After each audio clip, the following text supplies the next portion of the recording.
o bruxismo, na verdade, não é a origem da doença, e sim é devido a uma descarga emocional.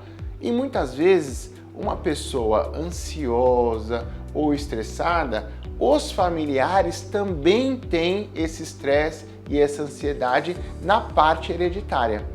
E isso pode ser transferido para o paciente.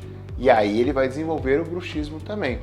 Então, o estresse, a ansiedade pode ser hereditário. E aí, a descarga emocional desse paciente pode ser através de um apertamento dentário com os seus familiares.